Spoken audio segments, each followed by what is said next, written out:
you're a lot calmer than I would be if I had been in your situation with, I mean, you say you're disillusioned with liberals. I'll bet. But, you know, like the last 10 pages, you kind of finally ride. It's awesome. You kind of, but even then, you know, it's done in such a particular and professional way. It never gets nasty. It sticks to what you can prove, basically. But Yeah, I'm not nasty by nature. no, but I mean, you have, that's- but the disillusion, I mean, look, you did a movie. You, again, lent yourself out as an actor, which you don't do a lot, for the Blacklist. I mean, the Oh, yeah, front. yeah. Okay. Well, you must have, I know you did, notice the sort of recapitulation of the witch hunt. I mean, obviously that was about the witch hunting communists, to then what happened to you. And I mean, I'm hardly been the first one to notice that, you know, the kind of moralizing that we used to hate from the right, you know, the Jerry Falwells of the world. And then it came from the left. I mean, I've had it happen to me on a much lesser scale than you, but it is, I find it a bitter pill. It comes from both sides. It does. It comes from the right But and the left. mostly what happened to you came from the left. You were a victim of over excesses of the MeToo movement and wokeness and a lot of inconsistencies there. But yeah, I mean, But I was lucky because, you know, that could be ruinous depending. I was, when everything happened, I was much older. I had done 45 movies already. I had made enough money so I could retire for life comfortably. I was thinking even I only want to make a few more movies, and then I would like to start to write books and plays. And so it happened to me at a time when it was no problem. If it had happened when I was 25 or 30, the first wave of it happened. you know, yeah. First wave of it happened in 1993 when you were first with Sun-Yi. That was a giant scandal. But, you know, what people forget maybe is that for years after that, you were golden. I didn't have any real practical problems from Any it. A-list star, if they got a call, Woody Allen wants you in his movie, they would all do it for very little money. You know, it was just a super prestigious thing that then went to the, I mean, you have a great line about, like, it became the thing to do not to work with me the way, you know, suddenly people wanted kale. Yes. But it amused me because it didn't That's you know awesome. it didn't have any as a practical thing. It was not hurtful to me. Oh, come on. Yes, it was. Well, I mean, it no, should. no, it wasn't. As I'm talking about, as a practical matter, you know, I was, as I say, I was in my 80s, and I had made so many movies, and you know, it didn't matter. But It didn't hurt me. If I was 30 or 40, it would have been career-ending. But disillusionment. But it wasn't. My come career on. was, you know. Disillusionment is disillusionment at any age. I mean, you must. I know you said in the book you were disillusioned at the justice system. I thought that was fascinating. You said, that's different. I was so naive. I thought there was a penalty for perjury. Yeah, you're shocked because most people don't find themselves in a situation in a courtroom, and you're in a courtroom and people are perjuring themselves one after the other, and you think, well, isn't this against the law? But you find out that it isn't exactly what you think.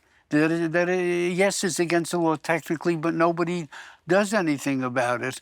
It was a very interesting. I found the whole thing an interesting and amusing experience in many ways, and only because I had already, as I said, done so many movies and had accumulated enough financial resources so that you know, I wasn't hurt by it, but if I was 40 or 50 or 30 or something, it would have been very, very painful.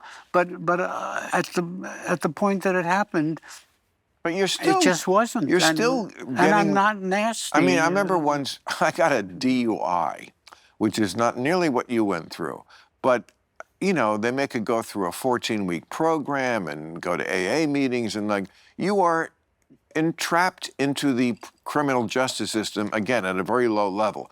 But even at that level, I was like, whoa, this is awful. I mean, first of all, there's a lot of people who love it that they just have complete power over you and whatever you do, because now you're in the system. It gives you a great insight into what it must be like, you know, for Black Americans who are at the shitty end of the justice system for their whole existence. Yes, but I was lucky because No, I am saying it, but it gives you an insight when you see the justice system up close. Yes, it's sobering. Right, but fortunately, I was never really in the system because I was never charged. Of course you were. There were 2 police investigations. Yes, but I was never charged with anything. I was found. I know, but that would make me. Found that nothing ever happened. I know, in both investigations. So I never really suffered as much as you might think. But I will say. It was fortunate. It came at a fortunate time in my life because I didn't have to worry about money and I didn't have to worry about making films. I made them and Well, you were much younger when those 2 police investigations were going on. I would be shitting in my pants if the police were investigating me. Not if you don't if you're innocent. Yeah, except innocent people sometimes don't get, I mean, humans are making these judgment calls. And we know what we think of humans. I don't think much of humans, but I do have great faith in evidence. So I never for a second had a bad moment because I felt it was kind of amusing to turn on the television set and see people talking about it when I knew what the situation was in there. So you have no bitterness toward the people who renounced you? I mean, there are some people who defended you, like Scarlett Johansson and, well, me, but I'm not in movies, Alec Baldwin, all your ex-lovers. Diane Keaton. These are people that just made a mistake. I'm not criticizing them. The renouncers? They think or thought, whatever the occasion was, that they were doing the right thing, but they were not. No, they didn't. They're cowards. Are you kidding? Timothy Chalamet, look, he's a great actor. I'm not trying to pick a fight with him, not that he would care. But, you know, I saw him on his campaign for the Dylan movie, which he was incredible in. But this boy wants an Oscar more than his next breath. He'd throw his mother under the bus, okay? So I can't, like, quite sit back as well as you can with this equanimity and say, or Greta Gerwig, who renounced you, and, oh, I'm so sorry I worked with him. Okay, you know, she's a big movie director. They're making a mistake. They're not. First of all, I had a good time working with both of them, and they think that they're doing something honorable or helpful, but they're not. They guessed wrong. They made a wrong decision on that. Someday, maybe they'll realize it. Maybe it will be clear to them for whatever reason. Maybe it never will be. But that's all that they've done is made a mistake. They're such sheep. You know, it's like, look, the press loves to anoint people. You were anointed for a long time. You were the most anointed person. I mean, the New York Times was always, you were the greatest thing ever. And you were making great movies. The issue was it never resonated with me. So I just worked and did my movies, and the marriage was great. And, it hasn't had a practical impact on me.